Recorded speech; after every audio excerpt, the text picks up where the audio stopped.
What job did you start at Stetson's as? Trimming threads, standing all day with a little pair of scissors, which I still have, and standing on your feet the whole time till I elevated myself. And I got into what they called the cage, which was a place where they kept all the ribbons for their hats, which they manufactured themselves. Oh. And why they put it in a cage is beyond me. But when I got there, they had taken the cage away, but it was still called a cage. And then I cut all the ribbons for the hats. The hats would come out in racks, dozen or half a dozen, and there was a paper there that said this color ribbon, this width of a ribbon, and we cut accordingly. Then it would go to the trimmers. They would sew it on the hat, and then it would go further. And I worked at that for a few years, and then the war came along. By that time I was 18, so I got an opportunity to operate a machine. You had to be 18 to operate a machine. Huh. So I was doing what they call stitching and cross. They would put the binding in the hat and leave a space like this that was loose. So we had to stitch that across there and perfectly fit your stitching so you wouldn't see where you stopped or started. This is on the inside? No. And this is... The rim of the hat. Oh, the rim. Mm-hmm. And then the war came, and we did war work for a very short period. I was sewing the inside of an overseas hat, the little caps they wore. Right. And they had government people there watching. They timed you. And I thought, oh, I'm going to make money now. So for 2 weeks I did, and the war stopped. And Stetson's was left with all that material. The government didn't take it back, and they sold it to their people, the employees. The heavy khaki material, you know. I don't know what people did with it. Huh.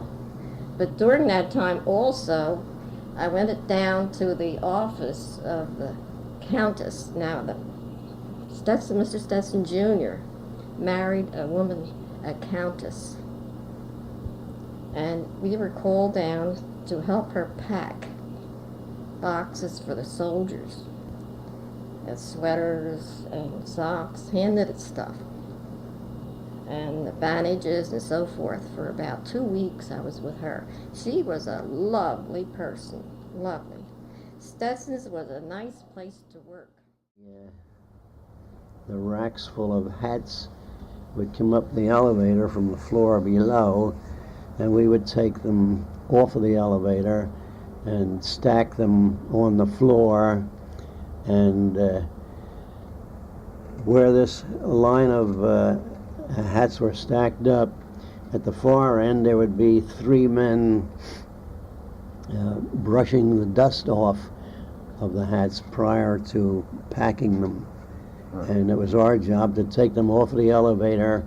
They come up from the last process downstairs, and we would put them in this line, and every once in a while we'd have to move the line up to keep the flow going. There's what they call it today now, things progress along the production line. We had to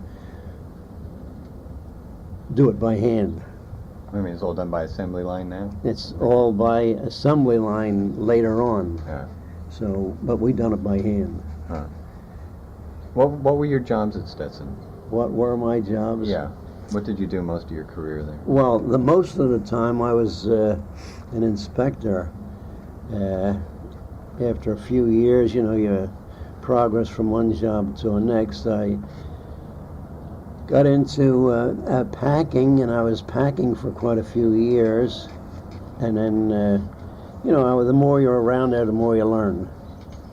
So it got to the point where they felt that I was capable of doing inspection work prior to packing for shipping. Right.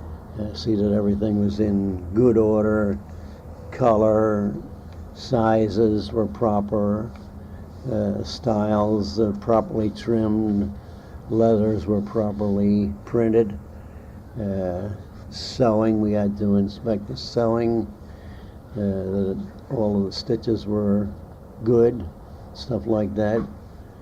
And check out the linings, proper linings for various requests. You know, some people requested special colors and combinations of colors, and all of this had to be, you know, correct, or else the customer would be dissatisfied. All right.